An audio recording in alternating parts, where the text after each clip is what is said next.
சிவாய நமகா. முப்போதும் திருமேனி தீண்டும் ஆதி சைவர்கள் குலத்தில் சுந்தரமூர்த்தி சுவாமிகளின் வழி வழி தோன்றல் திருவான்மியூர் அடியார்க்கு அடியேன் சந்தோஷ் திருமேனி சிவாச்சாரியார். நெக்ஸ்ட் ஜென் நேர்கள் அனைவருக்கும் இனிய ஆங்கில புத்தாண்டு நல்வாழ்த்துக்கள். வரக்கூடிய அந்த 2026ஆம் ஆண்டு உங்களுக்கும் தங்கள் குடும்பத்தாருக்கும் நல்ல சுபிக்ஷத்தை தரணும் அப்படின்னு இறைவனை வேண்டிக்கிறாங்க. அதே மாதிரி இந்த 2026ஆம் வருடம் உங்களுடைய அனைத்து விதமான எண்ணங்களும் ஈடேறணும். உங்களுடைய குலதெய்வம், உங்களுடைய இஷ்ட தெய்வத்தினுடைய பரிபூர்ணமான அனுகிரகத்தில் நோய் நொடி இல்லாத நல்ல வாழ்க்கை, குழந்தைகளுக்கு நல்ல கல்வி, நல்ல செல்வம், அதே போல் திருமணம் ஆக வேண்டியவர்களுக்கு திருமணம் பரிபூர்ணமாக நல்ல மனசுக்கு விருப்பப்படி நடக்கணும்.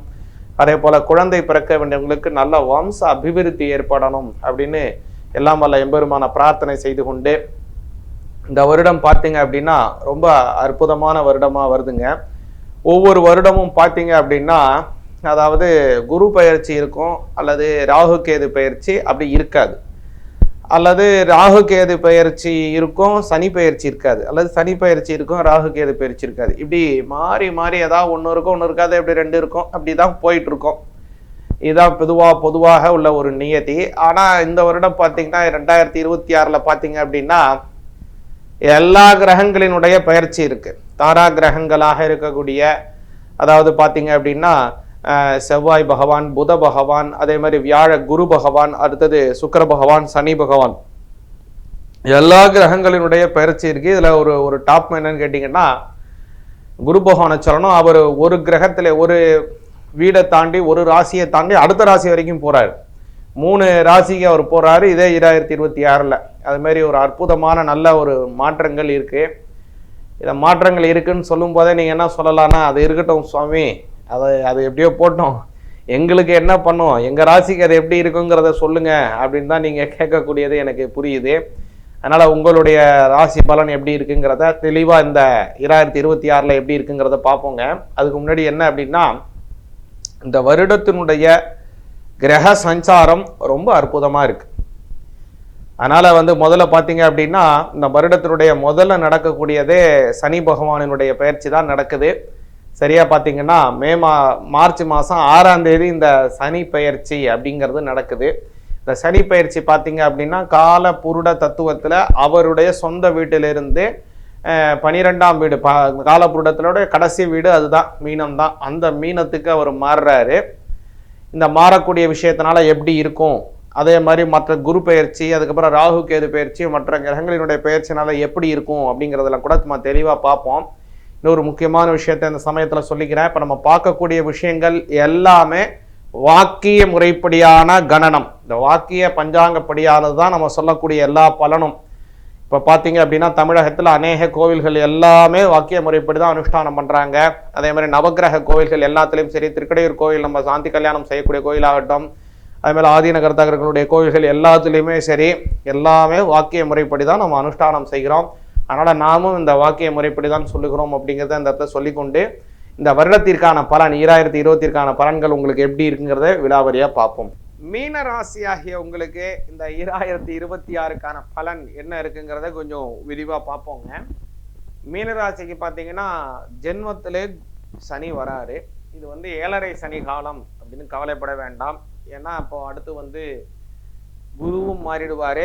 இப்போ சனி பகவான் பார்த்தீங்கன்னா அவர் மார்ச் மாதம் வராருன்னா அடுத்து குரு பகவான் மே மாதம் மாறி அவருடைய பார்வை 5ஆம் இடத்துல இருந்து உங்களுடைய 9ஆம் பார்வையாக உங்களை பார்க்கிறார். 7.5 சனியினுடைய உபாதையில கண்டிப்பாக குறைப்பார்.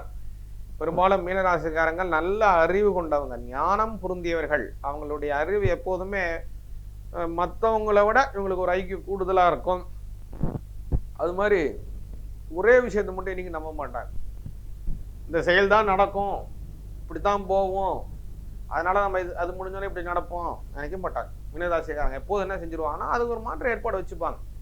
இந்த விஷயம் இப்படி நடக்குதா, இந்த பிளான் ஏ, இல்லை கொஞ்சம் அப்படி போகுதா பிளான் பி, இல்லை இதுமாரி தாமதம் ஆகுதா அதுக்கு பிளான் சி, சரி இப்படியே உட்காந்தே போச்சா பிளான் டி, அது ஏற்றமா தூக்கிடுச்சா பிளான் இ அப்படின்னு ஒவ்வொரு பிளான் வச்சிருப்பாங்க.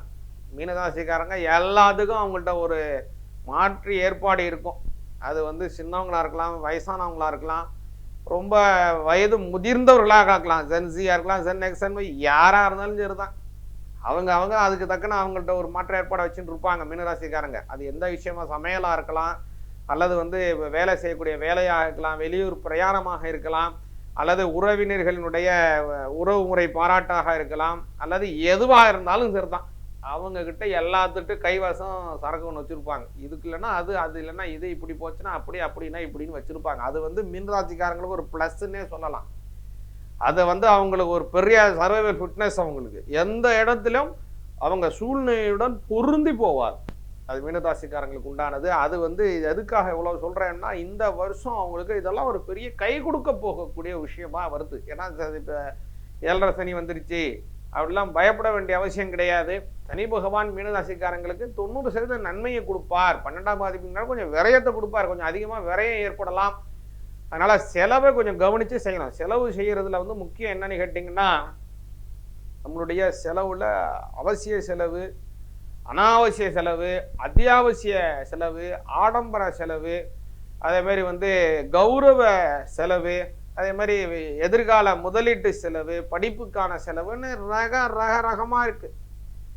இதில் படிப்புக்கான செலவு, வைத்திய செலவு, இதெல்லாம் அத்தியாவசியம். இதெல்லாம் நம்ம செய்ய முடியாது. சாப்பாடுக்காக செய்யக்கூடிய செலவுகள் இதெல்லாம் மிக முக்கியமானது. இது அல்லாமல் கொஞ்சம் அனாவசிய செலவுகள், ஆடம்பர செலவுகள், கௌரவ செலவுகள் அப்படின்லாம் இருக்கு இல்லைங்களா? இதெல்லாம் நம்ம என்ன செய்யணும் அப்படின்னா, மீனராசிக்காரங்க என்ன செய்யணும் அப்படின்னு கேட்டிங்கன்னா, முடிந்த அளவுக்கு அவற்றை தள்ளி போட வேண்டும்.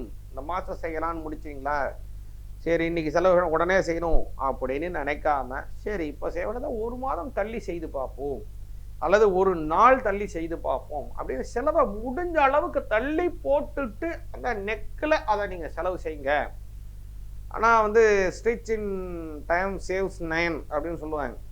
காலத்தில் செய்ய வேண்டியதை விட்டுட்டிங்கன்னா அது 9 மடங்கு இழுத்து விடணும் அப்படின்னு சொல்லுவாங்க. ஆனால் அது ஆடம்பர செலவுக்கோ அதே செலவு பார்த்தீங்க அப்படின்னா கௌரவ செலவுக்கோ அது அப்படி வராது. அது வந்து அத்தியாவசிய செலவுக்கு தான் அது முக்கியம். கிழிஞ்சு இருக்கிறதுக்கு, வேஷ்டியை தைக்கிறதுக்கு தான் அது உதவுமே தவிர, நம்ம வந்து இன்னைக்கு வந்து அந்த மாதிரி உல்லாசமாக போகிறதுக்கோ இதுக்கோ அது செலவு அது ஏற்படாது. அதனால் அத்தியாவசிய செலவுகளுக்கு சமரசமே செய்யாமல் செய்ய வேண்டிய செலவை செஞ்சுருங்க.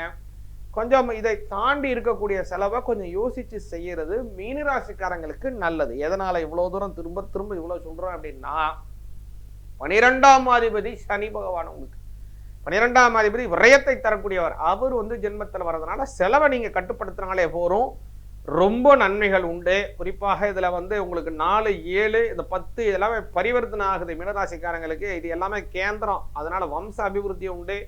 குழந்தை இல்லாதவர்களுக்கு குழந்தை பாக்கியம், திருமணமாக வேண்டியவங்களுக்கு திருமண பாக்கியம், எண்ணற்ற நன்மைகள் மீனராசிக்காரங்களுக்கு உண்டு. வம்ச அபிவிருத்திகள், தொழில் வளர்ச்சிகள், முன்னேற்றங்கள் எல்லாம் நடக்க போகுது மீனராசிக்காரங்க. அதனால இந்த வருடம் நீங்க செய்ய வேண்டியது சனி பகவானை கும்பிடுங்க. ஆஞ்சநேயருக்கு வெற்றிலை மாலை போட்டு வந்தீங்கன்னா அமோக வளர்ச்சிகள் உண்டு. சிவாய நமக.